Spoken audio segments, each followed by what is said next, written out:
The Price of the Harvest of Sun, Part 2. Amina's Life in the City. Amina arrived in the city late at night. The house Alhaji Danjuma brought her to was large, surrounded by tall walls and guarded gates. Inside, everything was clean and expensive, yet strangely cold. Servants moved quietly, avoiding eye contact. She was shown to a room and told to rest. That night, Amina learned that safety and comfort did not always mean peace.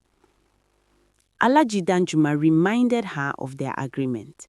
He spoke of the food sent to her family, of Musa's school fees already paid, of the life she now lived because of him. His words left no room for choice. From that moment on, Amina understood that her voice carried little weight in this new life. She stopped arguing. She stopped resisting. She learned to remain silent. The other wives noticed her immediately. They saw how often Alhaji Danjuma called for Amina. They noticed how his attention shifted toward her. To them, she was not a young woman forced into marriage, she was a rival. The first wife corrected her harshly over small mistakes. The second avoided her completely.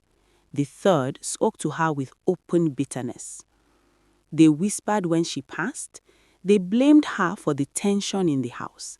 They treated her like an intruder. No one asked how she was coping.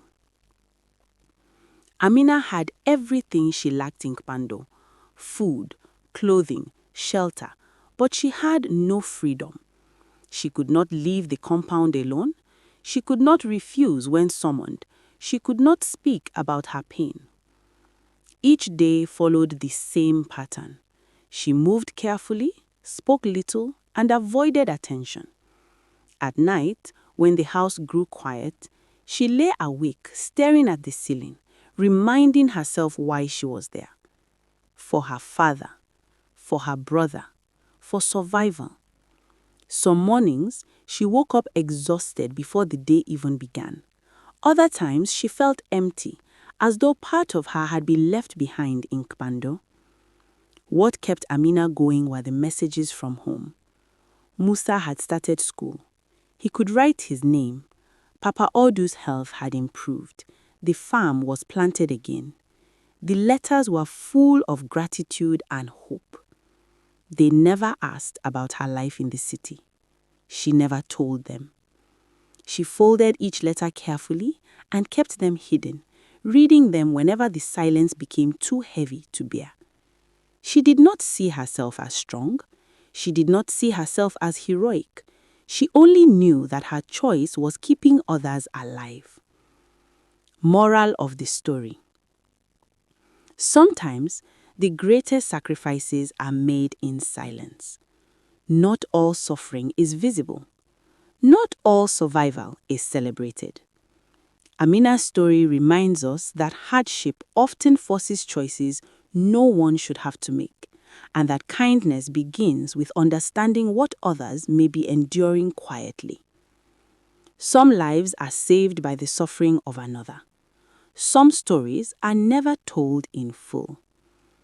Amina carried her burden so her family could live. And though the world never applauded her, her sacrifice changed everything. Kindly like, share, comment, and subscribe to Carol's Moonlight Tales for more African stories.